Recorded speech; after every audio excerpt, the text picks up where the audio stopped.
Monday, October 5th, 2015, and I'm here with Terry's son. Phil, can you tell us your full name and when and where you were born? Yeah, my name is Phillip Andrew Yochum, and I was born on March 6th, 1983 in Melbourne, Australia. And I know that your family names all have a tradition behind them. Could you explain that a little bit? Yeah, our initials for our names are acronyms of some kind. Happens to be Pay, P-A-Y. So, Okay. I know Alicia today told us she was Amy. yeah, So, right. what do you remember about your early childhood in Australia and then after the move to Denver? Well, to tell you the truth, I was probably a little bit too young to remember any of Australia. Okay. We left there, I believe, when I was around 3 months old.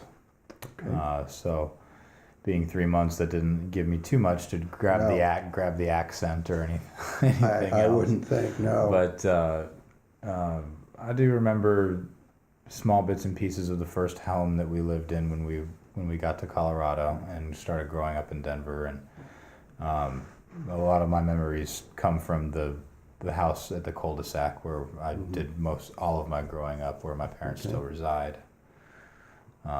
Lots of fun times in that cul-de-sac, playing wiffle ball and street hockey with my neighbor or my best friend, and we had kind of the rule of the roost. Being a cul-de-sac, there wasn't a lot of cars coming down, so we could kind of set up whatever we wanted to and kind of make it our own. So we had a lot of fun playing outside. There was a creek in the backyard where, when it was dry, we'd go gallivanting and Exploring? That's good. expeditioning down there. What was school like? School was at an elementary school not far from the house, just up the hill, really, at Rocky Mountain Elementary School. Go Ravens. It was a good school. I had a lot of quality teachers over the years that influenced me in a positive way, that helped me to continue my school studies and pursue it with some degree of fervor. Good student? For the most part, yeah. Mostly A's and B's, occasional C if there was something that was, I was struggling with. But as much as I can remember, I don't think I was too much of a troublemaker. Well, I hope not. What was family life like in the Yochum house? Early on, it was pretty normal. We had gotten a dog that was, the family dog, and hypoallergenic, so she didn't shed, and that was nice. We had to sweep up after her. Oh, yeah. But her name was Crystal. She was a sweet little thing, and the basement to our home when I was first growing up, wasn't finished. So again, a rule of the roost, so to speak, with the basement being just like a toy central. Big toy box and playroom. We could do whatever we wanted down there, pretty much. So I remember driving my Power Wheels around the cement, the reinforcement poles the columns, for the foundation. Lots of fun down there. What do you remember about your grandparents? Well, my mom's grandparents, I don't remember too much of my opa, who was the first one to pass. I do remember him playing some singing games with me, hopping on his knee. But I think the only time I met him or had a chance to was when I was about 5, when I went to traveled to Germany. So didn't get a whole lot of interaction time with him, but my mom's mom, Teresa Omi, I have a good relationship with her, and got to visit with her occasionally. Again, visiting there, and occasionally they would come to the States. As far as my dad's parents were concerned, I had obviously a bit of a better relationship with them, being closer. Certainly. Not 6,000-7,000 miles away, maybe just 1,000. And it was a good relationship. I have fond memories of Dr. Kenneth Yochum and being the funny man that he was. The Again, not having too much time being spent with him before he passed. The memories I do have of him kind of cutting up and being funny, because he had a unique sense of humor. yeah. So I'm told. And apparently that's what I remember. And then Cecilia, we had a very close relationship over the years of me growing up and coming and visiting in St. Louis for, each Christmas or about once a year we'd at least make the trip, one or the other.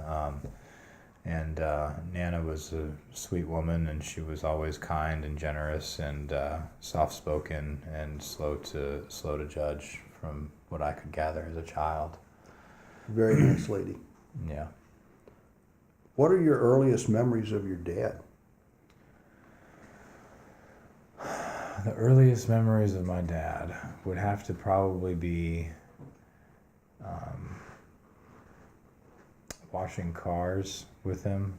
Some of the fond memories that I have of us growing up, and he had the Cadillac and all these other cars that he had. And he loves cars, and he instilled that in me through the upkeep of them, and that was something that we did together quite a bit, and it was a true joy to be able to connect with him on that kind of level with something that he enjoyed so much, and as a result I enjoy quite a bit myself.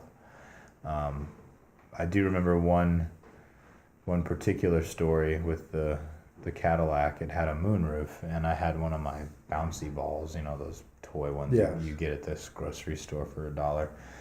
And he had the moonroof open, and I was playing with it, and kind of maybe getting it too close to the opening, and he said, "Be careful!" And next thing I knew, it was out the moonroof and down the street it went. So, oh gee. But cars were a lot of it, and of course baseball was a big part of it as well. He was very influential and involved in my t-balling in the early years, and then later into my little league and stuff. He was quite involved as a parent and a coach, and it was something that we loved to do together. All right. When you were smaller, in your early grade school years, how did your dad support and encourage you and kind of nurture you into becoming who you are now?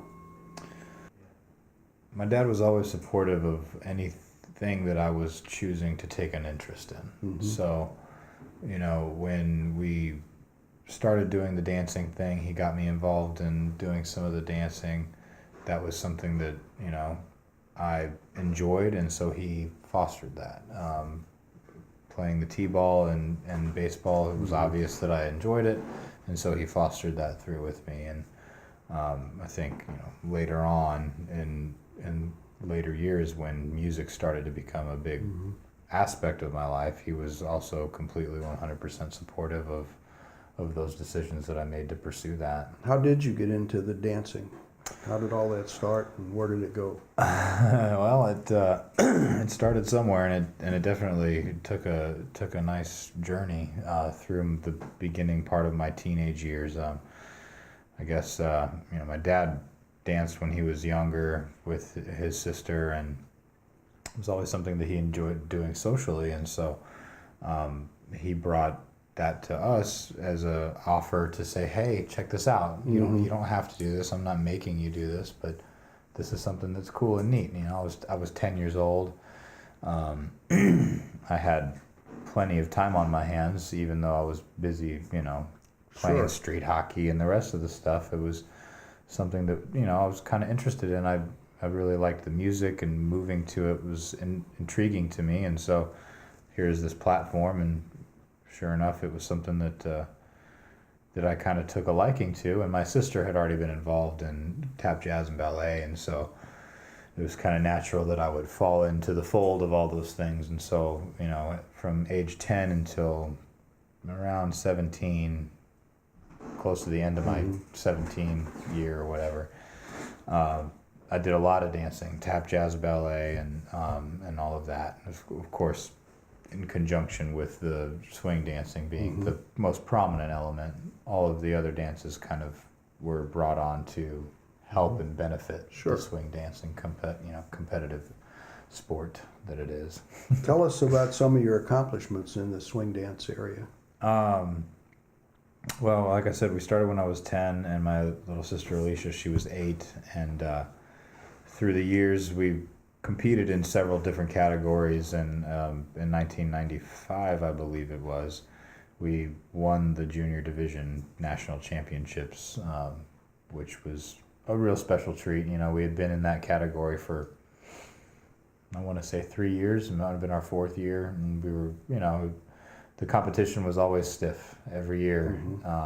It didn't matter what age group or who was coming to the table. It was always going to be a tough battle, and we were really excited to be able to take first there. And we went on to compete in the higher level of age bracket, and we did okay. We before too long we were kind of off doing other things in our life, and that chapter started to draw to a close as we were getting into that age bracket. I see. You know what I mean? So that an extremely fun time in my life that I have a firm belief that started the foundation for my drumming career and my passion for music in general. Yeah, I was going to ask you what did you learn or what did you gain from all that experience in the dance community and the competitiveness of it and all that? Yeah, the competitive nature of it is definitely, it's significant. It's there, but at the same time, it's a family and it's a community of people that really just want to get together and have a good time. And so social dancing is a big part of it, and it's fun to do where you just kind of pick up with a partner you've never met before and say, hey, let's go and dance a little bit. And it really is quite a treat and fun to do at a social level. And the competitive level is, again, something that was definitely more intense. We were practicing and rehearsing our routines before the competitions for up to 40 hours a week. Yeah, I would think it would be a lot of work. Yeah, it was kind of a full-time job. As an 11, 12-year-old kid, I was doing close to 40 hours of rehearsing. Wow. And practicing in addition to schoolwork, in addition to starting to get into the music stuff. I had picked up the clarinet and started playing that in grade school, and so there was a lot going on, but like I said, kids got a lot of time on our hands for the most part. Did you enjoy it? Oh yeah. I wouldn't have traded it for the world. In hindsight, I truly believe that the beginning of my professional music study didn't happen when I started in high school or subsequently went to specialize in it in college. Right. It happened when I started dancing, internalizing the beat inside and making movements to it. Is very much akin to what I do on the drum set. Sure. More and more I look at it, and again, in hindsight, I see that I had years of moving to the beat, and so that is a type of learning that we do in early childhood development for learning the music to kind of understand music on a fundamental level is the actual movement. So it was really a fun. That's a really interesting perspective. I had not even considered that. Yeah, it's something I thought over the years, and through going through schooling and learning about the different ways to teach the basics of music. The Dalcroze method, it's the guy that developed it, is, I started reading this book and I'm going, geez, that's you. What I did. Yeah, so it was kind of neat. That's good. Let's take a little bit of a step back. Tell me a little bit about your sisters when you were children. How did you interact with them? What were they like? My sisters were sweet. They were kind. They were always willing to play, and sometimes not. But for the most part, we always had a good time together. I remember wrestling with Alicia all the time, being closer in age. We were similar in size, and um, she would get bloody noses all the time. I never hit her in her nose, but through the process of wrestling, out shows a bloody nose. And Oh dear. I get the bad rap for like swinging at her or something, which I never did. Yeah, we had a lot of fun together. I'm trying to think of some other specific. Typical brother-sister squabbles. Yeah, but if I had to, assess the overall relationship, just recently we've been going through some photo books, and there's a handful of photos of Alicia and I like taking naps. Obviously, we're children sleeping, and we're like randomly holding hands together. So we had a close relationship, and Kimberly as well. Kimberly was a little bit older than the two of us. We were 18 months apart, and Kimberly is 3 years older than I. So a little bit of an age gap, but it didn't affect how we interacted or played together. I was happy to borrow the Barbie Corvette and tear around the basement with the Barbie's Corvette, with Ken in it or whatever. We figured out a way to have fun. That's funny. Well, later on in your childhood, of course, Kimberly became ill. That's true. How has that affected you? Well, initially, as a child, I wasn't, under a full understanding of what was kind of taking place.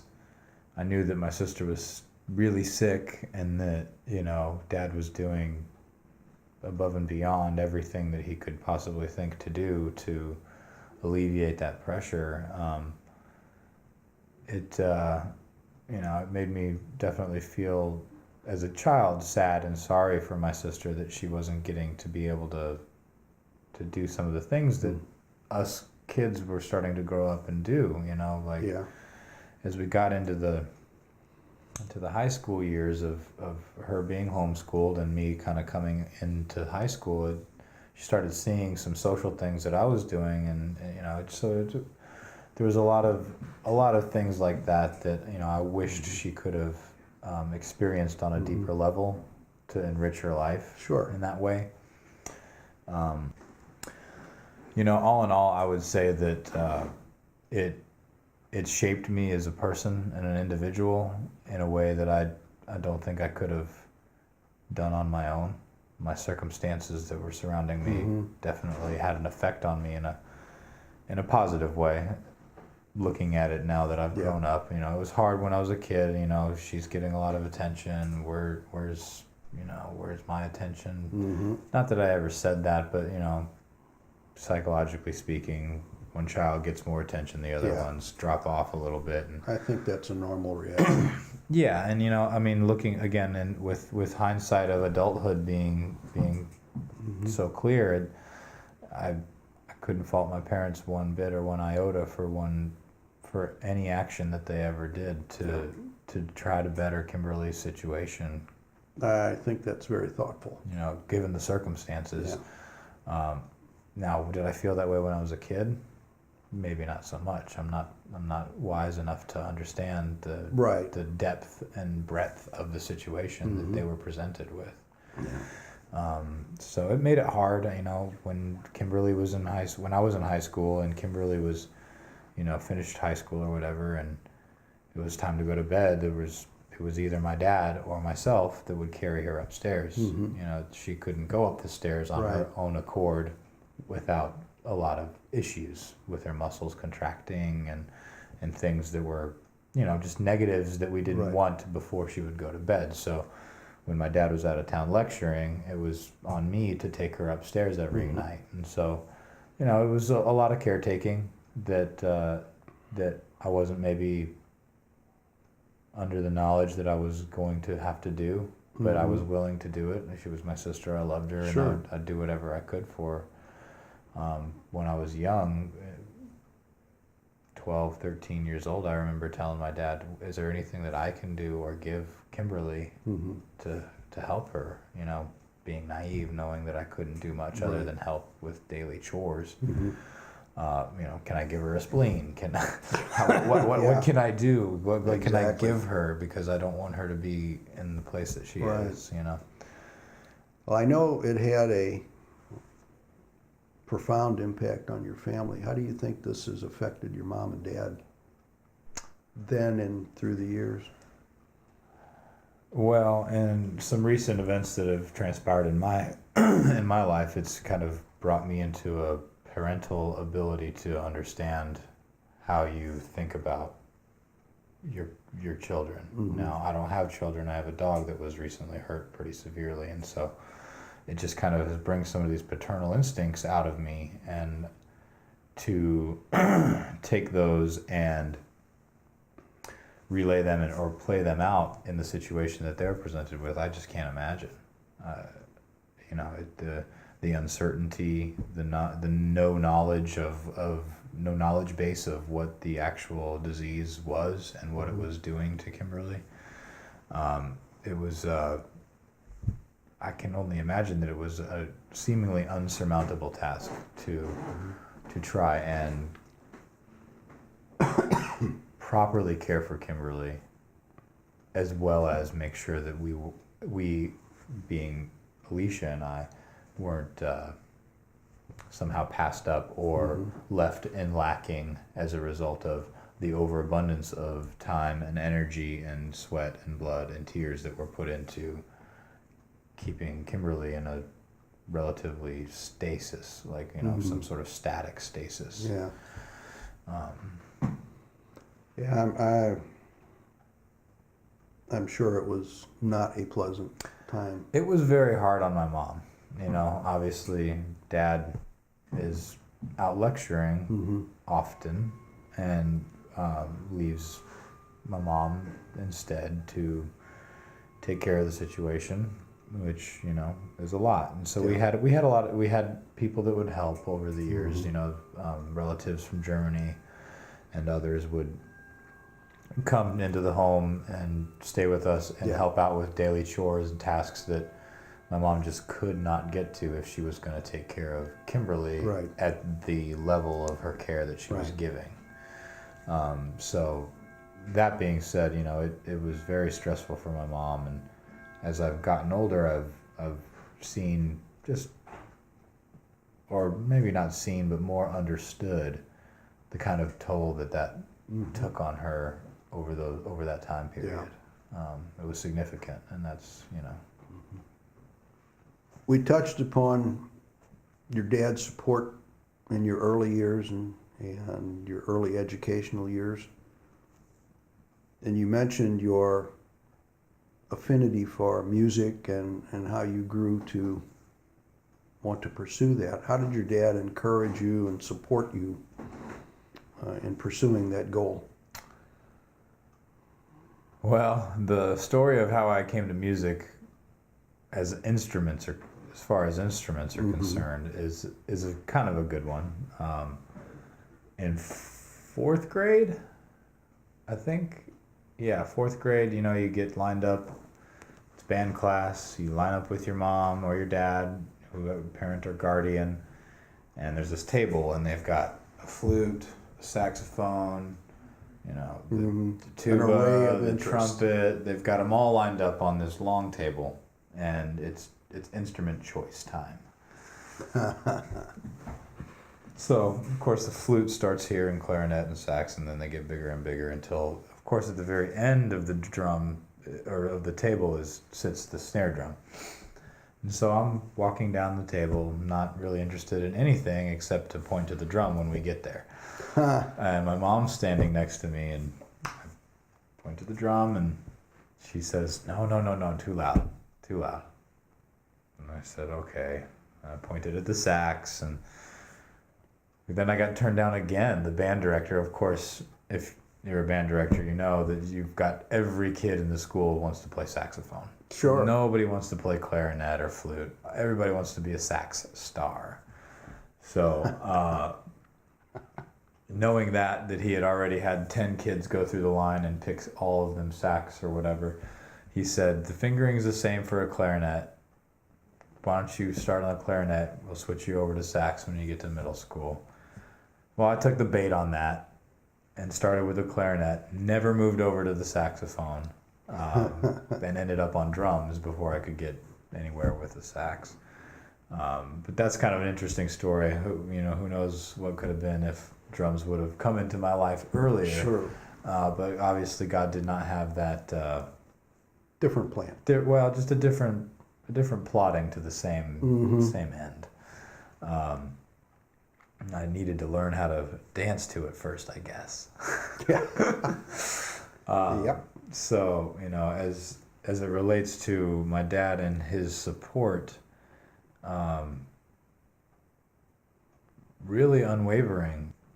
At the point at which I'm getting into high school, I'm kind of having to think about what it is that I want to do with my life. I started playing the drums when I was 12.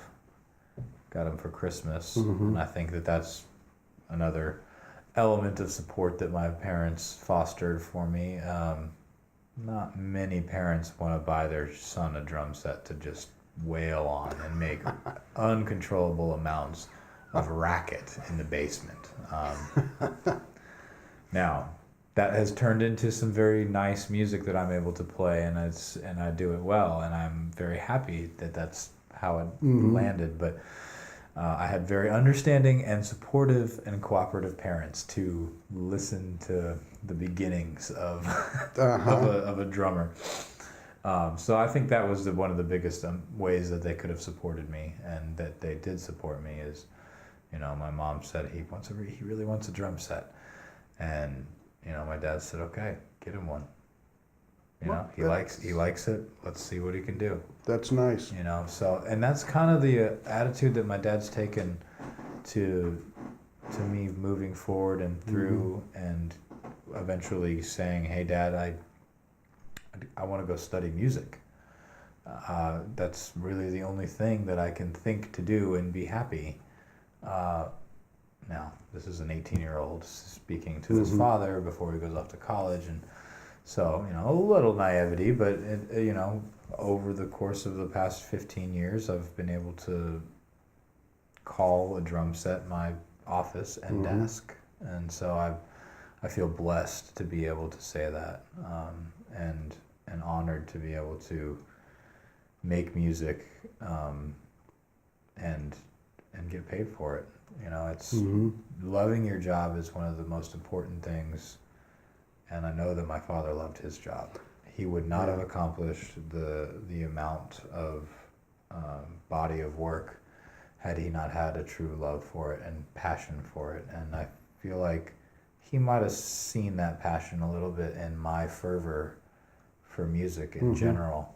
And, so when the time came to say, hey, Dad, I'm going to go study music and get a degree that won't really solidify a job for me in the market. Right. I'm speaking to a doctor. Yeah. I'm sure that that was a didn't, little unnerving to him. Yeah, it was. But you know what? He didn't say no. He thought about it and decided, son, if that's what you want to do, I'll support you. And 2 years into my college career, I was kind of, it's like a benchmark area where you finish your classical studies and you go on to more intense commercial studies, which in drum set land, the commercial studies is the drum set. Classicals, timpani, and marimba, and all this snare drum stuff. So at that point, I was kind of wavering, going, I don't know. I don't know if I can do this. Like, there's no clear path for me. I thought there was going to be a clear path as to how I was going to be able to make money doing this, and I'm not seeing it, and I don't know if I'm good enough. And I'm talking to my instructor about it, and he's saying, well, you've got it. You've got what it takes, but you're going to have to work for it. Nobody gets a free ride. So, I took that to heart, spoke with my dad about it, and he, again, kind of relented to my decision on it. He said, son, you've gotten this far. You can either take a break, or we can just push through and finish this music degree and give it a go, Mm-hmm. you know? And so really I couldn't ask for more support from my father in such Yeah. a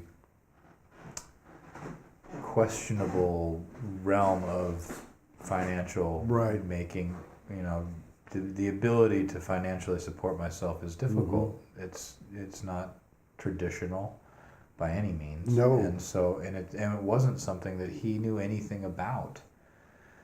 You know, my father's very well connected as a result of all the work that he's done, and that has cross pollinated into other connections and other people. So he Mm-hmm. knows a lot of people, and he's very, very business savvy, and he knows how to run a business, and he knows how to make sure that everything's running correctly. And Mm-hmm. he just kind of stared at me at one point when we were, you know, in the beginnings of me actually making a professional career out of it. He just said, "Son, I don't know how to help you. Yeah. I don't know how to help you. Tell me anything I could do and I'll do it, but I don't know anything about your industry." And so the fact that he knew that little and was able to come up with that much support really says something about the character of him, I would say. I agree, and that leads me to my next question. There were certain values and certain traditions in the Yochum family, as in every other. What do you think were the values that were passed on to you and things you learned growing up in the Yochum family?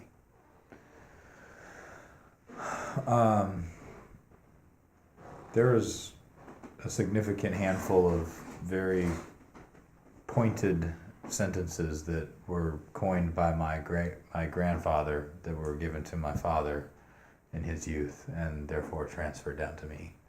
And that's not the only insights and things that are taken from my upraising, but those are what sticks in your mind? you're gonna make dust or eat dust. Do you want to eat dust or would you rather make it? Right's right and wrong's nobody is another, you know. What does that mean to you? Kenneth Yochum ideal that makes me understand in this world, if it's wrong, it's wrong, and you have to stand up for the principle of the fact that it is wrong. And just, you know, right is really the only path of true. You ask that question again. The concept of right is right and wrong is nobody. What does that mean to you?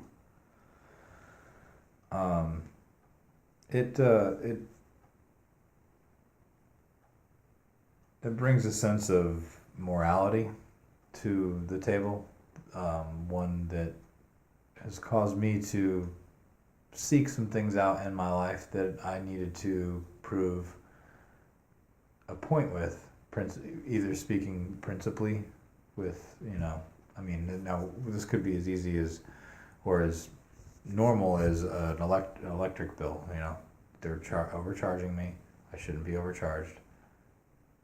This is the right way to do this, and I am not going to stand for the wrong way, because the wrong way is nowhere. It's nobody. It's not going to get you anywhere by trying to stand behind something that is wrong. You know, and on the same token, that could be a little pigeonholing, you know, and I take that with a grain of salt. Yes.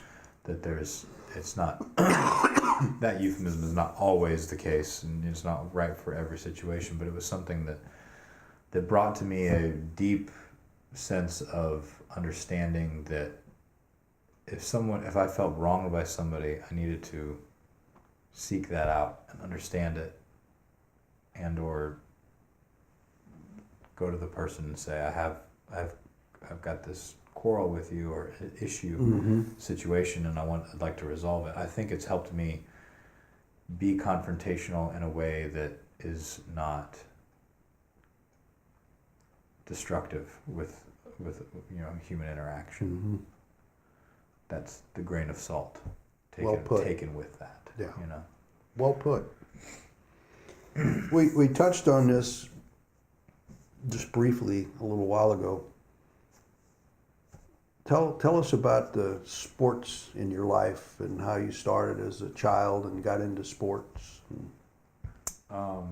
Yeah, so baseball was obviously going to be the sport of choice in the Yochum household. Football wasn't on the docket, which I was fine with because I'm quite honestly not. I'm not aggressively inclined. I'm kind of a peaceful person by nature. I take after my mom's side of the family, generally left-handed. My mother, my opa, my grandfather, I believe my mother, as well as my uncle, my mom's brother, are all left-handed. So it's natural that somebody would be left-handed in the gene pool of the Yochum kids, and that was me. My sisters are both right-handed, completely right-handed. So that the prospect of that, obviously, with my dad's past history of wishing that he was left-handed, was a twinkle in his eye. Oh my gosh, my son, he can be the pitcher I never was, and he was so helpful in the beginning. He's an amazing pitcher. He's got great mechanics. He knows the game. He knows pitching.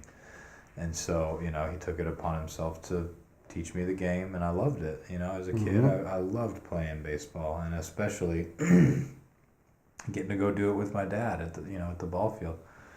He was a coach early on. I think by my second year of doing work or doing baseball, he was one of the coaches, and so he would drive us there, and he had the ball bag in the trunk, and so kind of felt cool that I had some responsibility in bringing the equipment. And it was just a really special time that I'll never forget. And it was, no, he never tied my hand behind my back. I am truly left-handed and right-handed. I'm fully ambidextrous, and I believe that that's something that played very well to the drums, and needing the kind of coordination that you do to play that instrument. I see it in a lot of aspects of my musical career, the ambidexterity. Tell us about your actual playing baseball with your dad. Well, that would be later on. There's several seasons of baseball in my father. There was when he was coaching me, when he got me on a kind of a semi-professional team.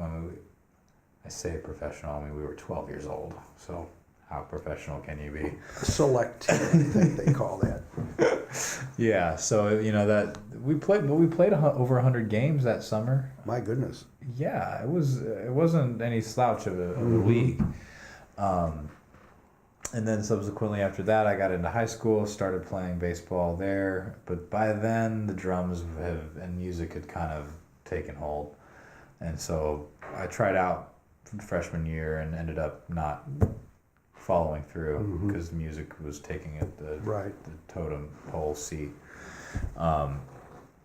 So after that came the watching Dad play, because it was not too long after 5-6 years or whatever, he's getting involved in senior league men's baseball, and so that kind of reignited my passion for the game, being able to go there and be a bat boy or whatever.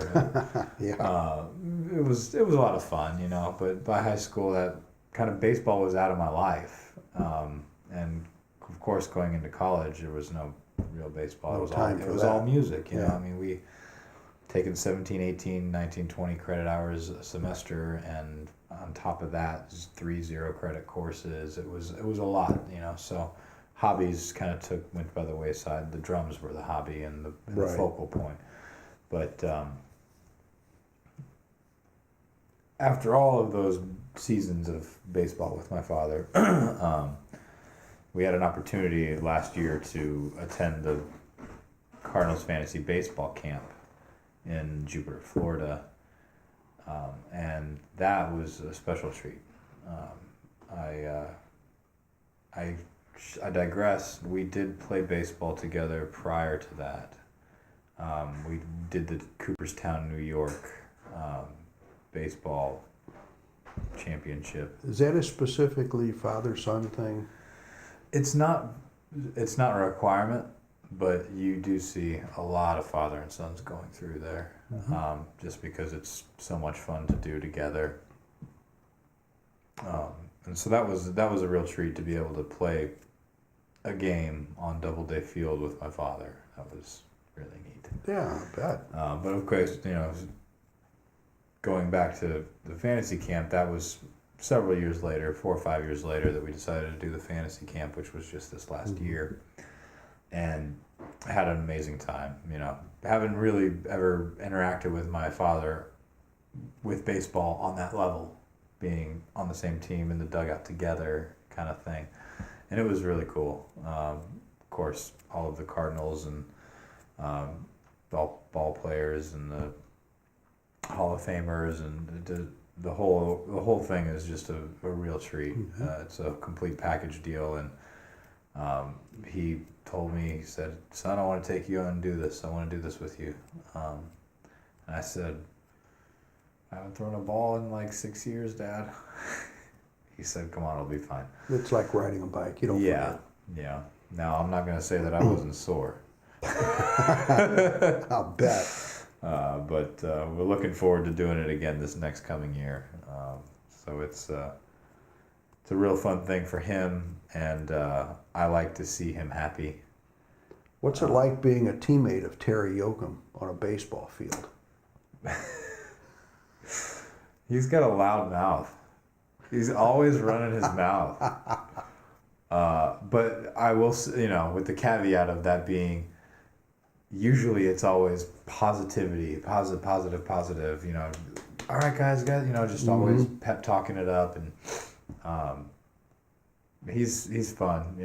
We dog him about how he can't run, but I'm pretty sure that's not a recent problem, by the way. You can speak from experience on that one, yes. Yeah, that's not a recent issue. So no, it was a lot of fun, and of course last year it was really great to see him pitch. He's over the last few years he's done less pitching than he's wanted to, and he took the pill and went to the mound and went after it last year and got a few good innings in, which was nice. Really nice. Time and age wait for no one, including the doctor. Yeah. So I understand you did particularly well at the fantasy camp. Talk about that a little bit. Not expecting, in the very least. I had just come off of doing a pretty significant diet that was, low calorie, so I couldn't expend a lot of energy or train.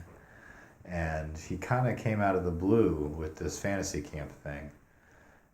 So I wasn't by any means prepared for it, and but certainly welcoming the challenge, So did what I could in the month that I had before we were going off to do it, and I guess it just kind of came. It really did come back really quickly, The pitching is pretty easy to hit, so I did well hitting. But playing in the field, first base, you got to remember all the different places you got to be when the ball goes where, and footwork around the bag. It yeah. just kind of came back real quickly, and I think I ended up hitting well over 400 for the tournament, and I ended up pitching, which I wasn't really expecting at all. Of course, being left-handed, and to digress shortly, I couldn't throw strikes as a kid.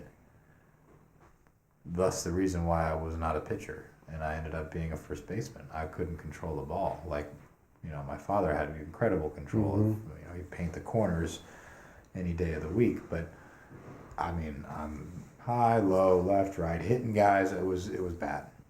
So, you know, a sad day, and my dad's realization that, well, he's maybe not the pitcher I thought he was going to be. But he could still love the game, and you know, and we did, and I do.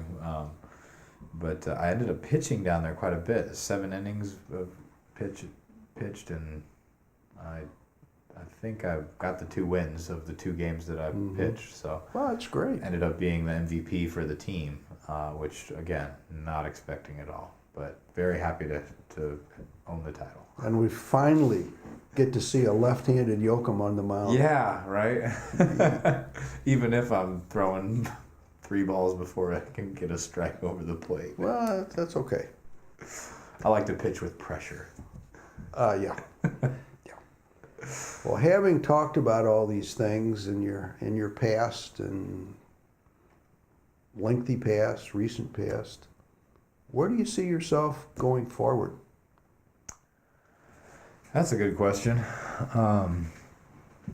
I've been, being a touring and session and teaching professional musician for the better part of about 13 years now. Moved to Nashville and went to school there and stayed there and made a career for myself, and that was kind of necessitating the move. The music was happening in Nashville, so I had to stay there to make it happen. Sure. And I've done very well for myself, and I'm proud of what I've been able to accomplish, and I want to accomplish more. That's something that I definitely want to do, and whether that be in the realm of touring or going back to school and getting some licensing to do some heavier teaching. It's no surprise that I have the teaching bug. Being I think that's a family the gene son thing. of Terry Yochum. He's got such a gift for relaying information in a way that's comprehensible to the person he's speaking to. And I don't speak these words coming from me, but rather from many of the students that I've taught over the years and the parents that have been vocal to me about what they're seeing, and they see me as being somebody that knows how to teach, can find a way to have the student understand. That's excellent. There's not one way to get to the answer, but rather many different perspectives and from which to view it. And I think I get that knack from my father. Very possibly.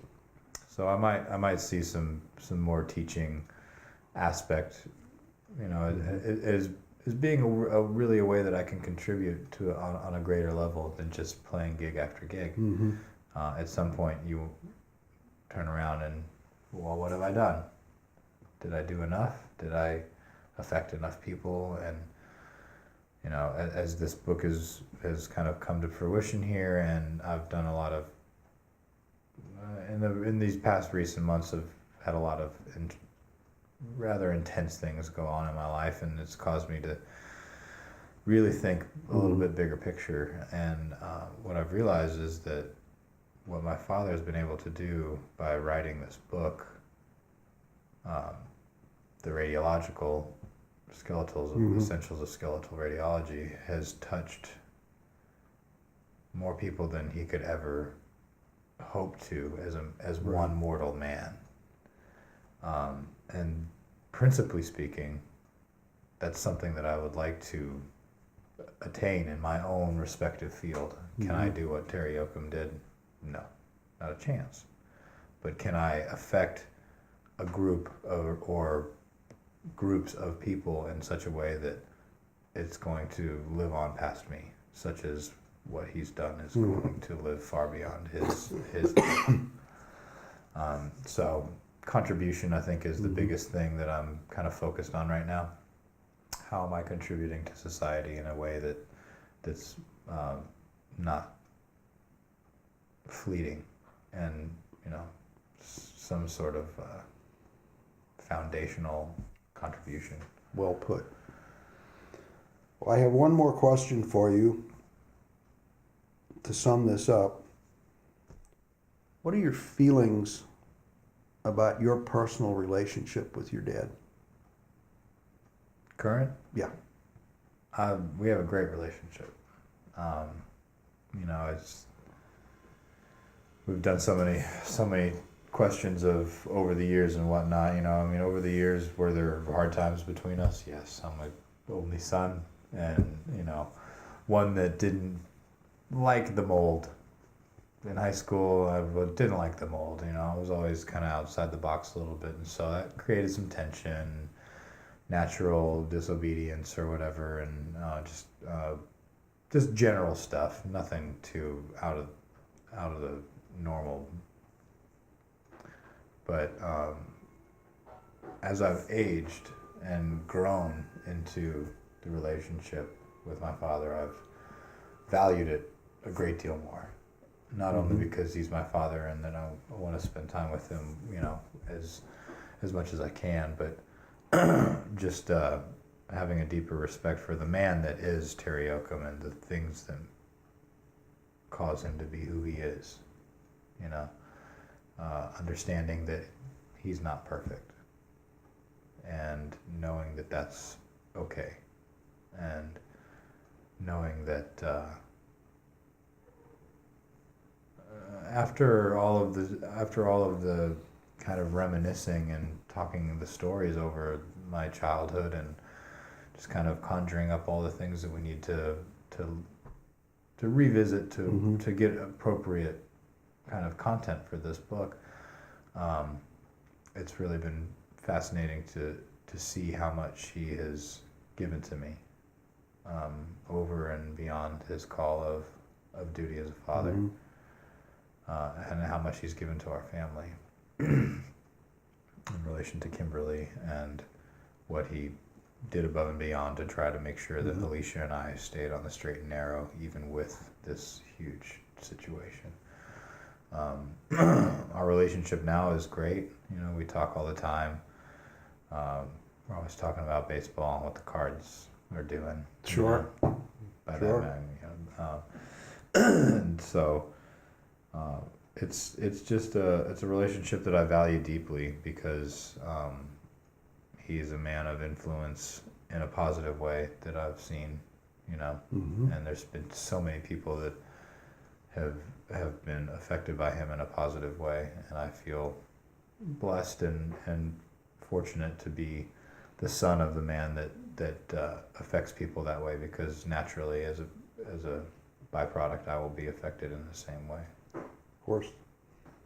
Well, Phil, we've covered all the questions, and you've given me some very good answers. And I was just wondering, is there anything we haven't covered very well, or something you might want to add?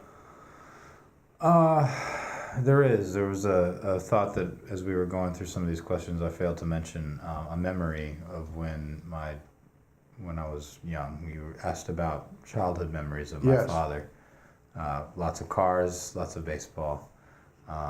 One of the other ones that is ingrained in my mind, our coffee table for our living room was a shorty. And so if you wanted to write on it or work at it, you kind of had to pull it to the couch and use the couch as the back to a chair, so you sit on the floor. And I have very fond and burned in memories of my father sitting there with a stack of paper like this over here and a stack of paper turned over upside down over here and a red pen in his hand.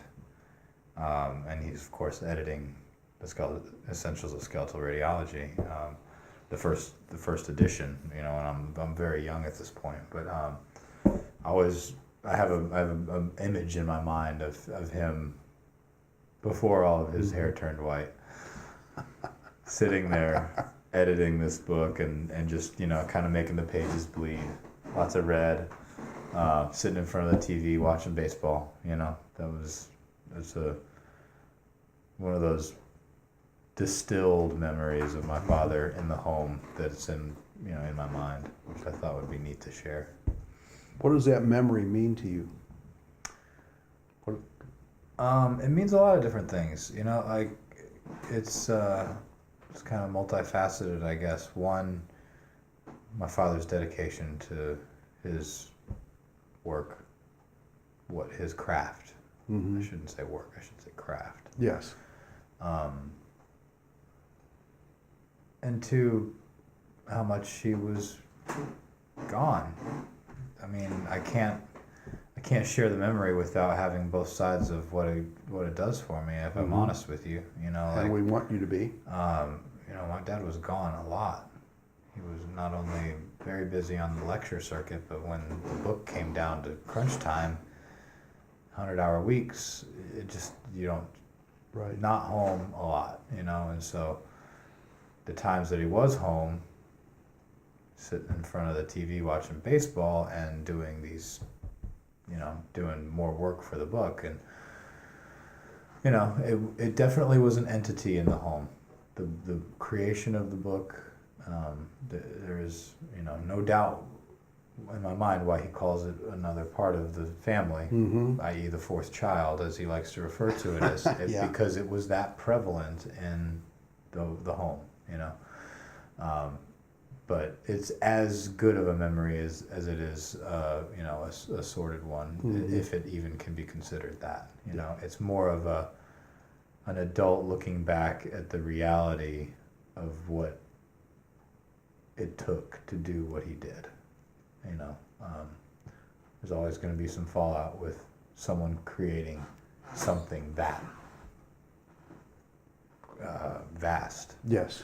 And but you know, I should say that too in his defense, if he needed any defending, that he did everything that he could for us as a father, and I don't feel like there's been anything that he did to us that was unfair. The book took a lot from our family, but it's also given so much more, not only to our family, but to thousands of families around the world. And for that, I'm willing to pay whatever price you could so call, Mm-hmm. say that I paid as I was being raised. Yeah. You know, so Fine thought. that's it.